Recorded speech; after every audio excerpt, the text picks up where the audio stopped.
दो खबर है। भिलाई से यह खबर है कि चलती ट्रेन में डिजिटल अरेस्ट करके 49 लाख रुपए ठग लिए। चलती ट्रेन में खड़गपुर में नौकरी करने वाले युवक के साथ साइबर फ्रॉड हुआ। वीडियो कॉल पर सुप्रीम कोर्ट दिखाया गया। ठगे जाने का एहसास जब हुआ तो वो भिलाई नगर थाने पहुंच गया।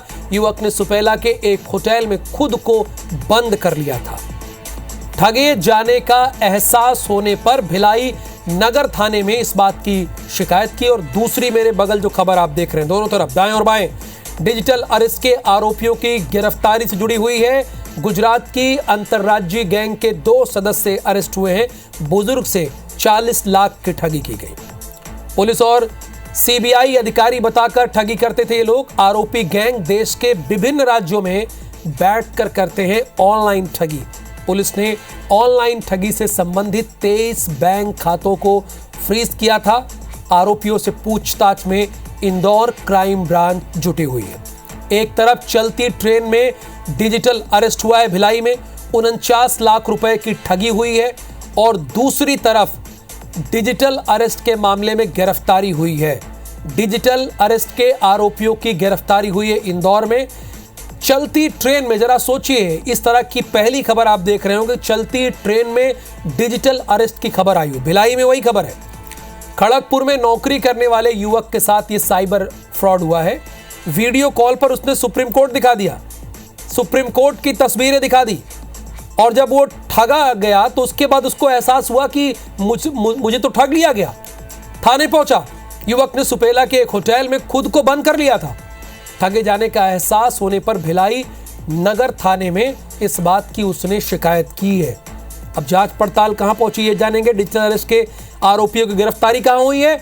इंदौर में। गुजरात की अंतर्राज्यीय गैंग का 2 सदस्य गिरफ्तार हुआ है। बुजुर्ग से 40 लाख रुपए की ठगी की गई थी। अंशुल मुकाती इंदौर की खबर के बारे में जानकारी देंगे जो गिरफ्तार हुए हैं, और कोमल धनेसर भिलाई की खबर की जानकारी देंगे जो अपने आप में एक पहला मामला सुनने में मिल रहा है कि चलती ट्रेन में डिजिटल अरेस्ट हो गया और 49 लाख रुपए ठग लिए गए। वो नौकरी करता था। कोमल, ये जरा कैसे हुआ वो हमारे दर्शकों को बताइए। किस तरह से इन्होंने अप्रोच किया, युवा ने, उस शख्स ने क्या बताया, और पैसे कैसे ऐंठ लिए, और पुलिस इस पूरे मामले में क्या कह रही है? पहले आप ये बताइए। जी बिल्कुल, ये पूरा मामला 7 से 11 नवंबर के बीच का है। इंद्रप्रस्थ कश्यप जो खड़गपुर के एक कंपनी में वाइस प्रेसिडेंट हैं और अच्छे पद पर हैं, उन्हें एक कॉल आता है व्हाट्सएप पे, वीडियो कॉल पे, कि उनके आधार कार्ड का गलत उपयोग किया गया है और आधार कार्ड के जरिए एक सिम लिया गया है और इस सिम के जरिए कई लोगों को अश्लील मैसेज भेजे गए हैं। इसके अलावा इसी आधार कार्ड के आधार पर मुंबई के कैनरा बैंक में एक अकाउंट खोला गया है और मनी लॉन्ड्रिंग के मामले में उसमें कई लाखों रुपए उसमें ट्रांसफर हुए हैं, जो मनी लॉन्ड्रिंग का मामला बनता है और इसमें ईडी जांच कर रही है। और जो ठग है उन्होंने ईडी की बात कही कि ईडी जांच कर रही है, और ट्राई के ऑफिसर जो टेलीकॉम कंपनी से जुड़े हैं वो इस पे भी जांच कर रहे हैं। और सारी जांच के बाद आप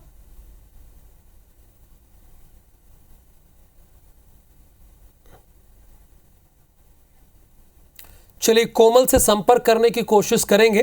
तब तक अंशुल मुकाती से जानकारी लेते हैं। अंशुल, जो गिरफ्तार हुए हैं डिजिटल अरेस्ट के आरोपी, इन्होंने किसको शिकार बनाया था, क्या कहकर बनाया था, ये आप हमारे दर्शकों को बताइए।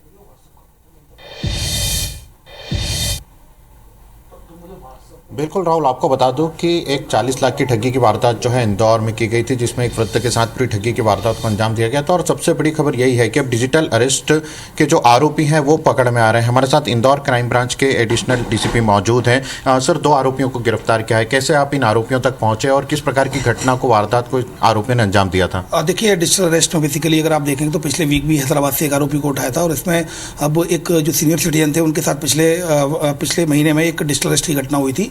40 लाख से ऊपर की लगभग राशि का उनके साथ धोखाधड़ी कर ली गई थी। 71 वर्षीय सीनियर सिटीजन थे और उनके पास फोन आया कि आपका कैनरा बैंक में जो आपका अकाउंट है उसमें मनी लॉन्ड्रिंग के तहत 2 करोड़ से अधिक का पैसा आया, उसमें 15% आपको कमीशन मिला है। बांदा पुलिस स्टेशन से पहले कॉल आया, फिर उसके बाद फिर सीबीआई ईडी बनकर फिर सुप्रीम कोर्ट इंडिया का नाम लेकर फिर उनको वारंट भेजा गया और इस तरह से उनको व्हाट्सएप के वीडियो कॉल पर लिया गया। वीडियो कॉल पर लेने के बाद उसमें वर्दी में ही एक व्यक्ति बैठा हुआ था, वर्दी में, और उसके बाद उनसे पैसे की ठगी कर ली गई। तो इस पर से क्राइम ब्रांच ने FIR रजिस्टर्ड की जाकर इसमें लगातार हमने वो 2 लोग उठाए हैं, जो कि जिसमें एक कच्छ का रहने वाला है, जो कि अतुलपुरी कच्छ का रहने वाला है, जबकि हिम्मत ये सूरत का, ये गुजरात के 2 लोग मिले हैं। और इनसे जब पूछताछ की तो ये बेसिकली जो ऊपर ये जो अकाउंट होते हैं, अकाउंट्स को ये कहीं किसी व्यक्ति को टारगेट करते हुए किसी भी व्यक्ति से अकाउंट खुलवाने का लालच देकर उसको 1% कमीशन या 2% कमीशन जैसा भी बात सेट हो जाए, और वो सारे डॉक्यूमेंट्स को लेकर, सारी पासबुक, चेकबुक और अकाउंट्स, इन सभी को लेकर, वो सिम को भी लेकर, जिस सिम पर जो अलर्ट आएगा, OTP आएगी, वो सारे डॉक्यूमेंट्स को वो बस से रखवा देते थे, और एक आगे बस से उसको एक आरोपी जो इनके जो आगे की जो चेन है वो उसको उठवा लेता था। बेसिकली ये लोग काफ़ी ऑर्गेनाइज तरीके से काम करते हैं। इसमें लगभग 12 से 15 लोग कम से कम इसमें होने चाहिए। इसमें फिलहाल हम 2 लोगों को गिरफ्तार किया है। इससे नीचे जो अकाउंट जिसका था उस तक भी टीम पहुंच गई है। अब इसमें ऊपर किस तरह से काम करते हैं, क्योंकि इसमें देखिए मैं आपको बताऊं, अकाउंट्स जिनका होता है वो लोग अलग होते हैं, फिर उन अकाउंट्स की व्यवस्था करने वाले लोग अलग होते हैं, जैसे कि हमने ये 2 पकड़े हैं। फिर उसके बाद उस अकाउंट्स को पहुंचाकर उस व्यक्ति जो विड्रॉ करता है वो व्यक्ति अलग होता है, और फिर उसके बाद जो सिम की व्यवस्था करता है, ये पैरेलली अकाउंट की व्यवस्था चल रही है। फिर पैरेलली जिन नंबरों से कॉल किए जाते हैं उन नंबरों की व्यवस्था करने के लिए अलग इनका एक गैंग होता है। और उसके बाद फिर जो टीवी पर डिस्प्ले होता है, जो वीडियो कॉल पर डिस्प्ले होता है, जो वर्दी पहनते हैं वो उसके लिए अलग ट्रेंड होते हैं। और उसके बाद फिर एक टेक्निकल इनकी टीम अलग होती है। लगभग 6 से 7 टीमें होती हैं इनकी, जिसमें 3 से 4 से 5 लोग इसमें इन्वॉल्व होते हैं। तो किसी भी चूंकि एक ऑर्गेनाइज क्राइम है और जिसमें कई चीज़ों की जरूरत पड़ती है, तो ऐसा मानना है लगभग 15 से 20 लोग किसी भी एक डिजिटल अरेस्ट की गैंग में शामिल हो सकते हैं। इसमें कितने खातों को आप लोगों ने जांचा था? लगभग कितने खातों की राशि को फ्रीज कराया गया? फिलहाल इसमें 23, जो इस पर्टिकुलर केस में 23 बैंक खातों को सीज किया गया है, और क्राइम ब्रांच धीमे धीमे टेक्निकल एविडेंसेज के आधार पर आगे बढ़ रही है।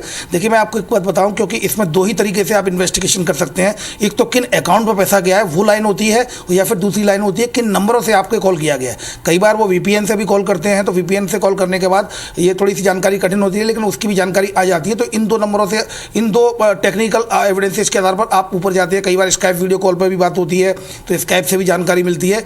इनसे हम लगातार आगे बढ़ रहे हैं, और जितने अकाउंट्स आ रहे हैं, अभी फिलहाल 23 अकाउंट को फ्रीज किया गया है, और आगे जितने भी आते जाएंगे उसमें हम करेंगे। फॉर एग्जाम्पल इसी केस में अगर आप देखेंगे, तो जिस केस में जो अकाउंट यूज किया गया, जिस व्यक्ति का, वो सूरत का रहने वाला है, और उसको 1% कमीशन 1 लाख रुपए दिया गया था। उसको बताया गया था कि इसमें 1 नंबर का पैसा आने वाला है, और उस 2 दिन में 1 करोड़ से ज़्यादा का पैसा आया। 31 लाख आपने जो फरियादी, जो इंदौर का फरियादी था, उसका पैसा गया है। बाकी का पैसा, इसका मतलब कहीं ना कहीं उन 2 दिनों में 1-2-3 वारदातें और होंगी डिजिटल अरेस्ट से संबंधित। जो पैसा उसका गया होगा, और वो पैसा पूरा ही विड्रॉ कर लिया गया है अकाउंट में। 23 अकाउंट फ्रीज कराए गए हैं, लेकिन किसी में भी पैसा नहीं है। पुलिस लगातार इसमें डिजिटल फुटप्रिंट के आधार पर लगातार आगे बढ़ रही है। ने इसीलिए एडिशनल SP से बात करा दी कि वो आपको बता दें सारी बात। आप बात करते रहिए अंशुल, आप कंटिन्यू कीजिए, तब तक मैं कोमल से पूछता हूं, आप बात जारी रखिए।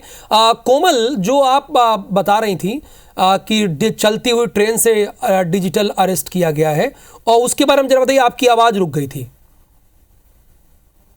इंद्रप्रस्थ कश्यप एक खड़गपुर में एक कंपनी में वाइस प्रेसिडेंट है। उन्हें एक कॉल आता है कि आपके आधार कार्ड का गलत उपयोग किया गया, उसके जरिए एक सिम इशू हुआ है, मुंबई के कैनरा बैंक में एक अकाउंट ओपन हुआ है, जैसे मनी लॉन्ड्रिंग के पैसे रखे गए हैं, और उसमें विभिन्न अकाउंट में पैसे ट्रांसफर हुए हैं। तो ED जांच कर रही है, ट्राई के अधिकारी भी जांच कर रहे हैं, और CBI जांच भी चल रही है आप पर। तो आप डिजिटल अरेस्ट किए जाते हैं। वो उस वक्त भिलाई लौट रहे थे, और 7 से 11 तारीख, मतलब आप समझ सकते हैं कि 5 दिन तक वो डिजिटल अरेस्ट रहे।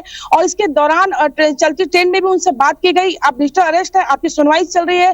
कोर्ट रूम दिखाया गया, वहां पे जो ठग है जज साहब बनकर बैठे हुए थे, बकायदा बगल में कंप्यूटर ऑपरेटर वहां पे था, उनके वहां पे CBI के ऑफिसर है, पुलिस कर्मी वहां पे थे, सारे लोग। एक कोर्ट रूम दिखाया गया। इसके इंद्रप्रस्थ इसमें काफी डर गए, और उन्होंने लगातार उन्होंने जो कहते गए वो करते गए। उन्होंने कहा किसी से कांटेक्ट नहीं करना, उन्होंने कांटेक्ट नहीं किया। जैसे ही वो भिलाई पहुंचते, उन्होंने एक होटल लिया, घर भी नहीं गए अपने, रुआ बांधा में उनका घर है, जबकि वो सुपेला में एक होटल में रहे। और होटल में रहने के बाद जब पैसे ट्रांसफर की बात की, पूरे इस प्रकरण में आप पर फाइन किया जाता है 49 लाख रुपए का, और आपको तत्काल जमा करने हैं अकाउंट में। और वो सीक्रेट अकाउंट एक दिया गया था, सुपर सीक्रेट अकाउंट करके उनको बताया गया था कि जो गवर्नमेंट का अकाउंट है उसमें आपको जमा करने पैसे। उसके बाद इंद्रप्रस्थ अपने घर गए, क्योंकि सेक्टर 10 SBI में उनका अकाउंट है, वहां पे खाते हैं, तो वहां पे पहुंच करके उन्होंने तत्काल पैसे ट्रांसफर किए, और वो चुपचाप अपने घर में रहे 5 दिन। उन्होंने किसी से कोई बात नहीं की। लेकिन जिस तरीके से भिलाई में उन्होंने जब बात सुनी, लगातार यहाँ पर साइबर जागरूकता के आप पोस्टर बैनर सब देखते हैं, उन्हें तब लगा कि वो ठगी के शिकार हो चुके। तो 16 तारीख को वो थाने पहुंचे। उसके बाद सारा प्रकरण उन्होंने बताया, पता ही नहीं था। देखिए, ये बड़ी हैरानी की बातें बता रही हैं कोमल, की पता पता ही नहीं था, ठगा गया लेकिन पता ही नहीं चला, बाद में पता चला। और अभी अंशुल ने भी बात कराई पुलिस के अधिकारी से, लेकिन भिलाई में अब पुलिस का क्या कहना है वो भी आपको सुना देते हैं। 4 से 5 लोग वहां पे कोर्ट रूम में उपस्थित थे और उनके द्वारा लगातार इनको ये धमकी दी गई कि आपके खिलाफ अरेस्ट वारंट है, अगर आप इतने पैसे ये जो so called secret supervision account में ट्रांसफर नहीं करोगे तो मनी लॉन्ड्रिंग एक्ट और अन्य जो भी कानून है उसके तहत आपको बहुत लंबी सजा हो जाएगी। तो इस बात से डर करके ये इकट्ठे 49 लाख रुपए इन्होंने ट्रांसफर कर, इन्वेस्टिगेशन किया जा रहा है और हम आरोपी तक जरूर पहुंचे।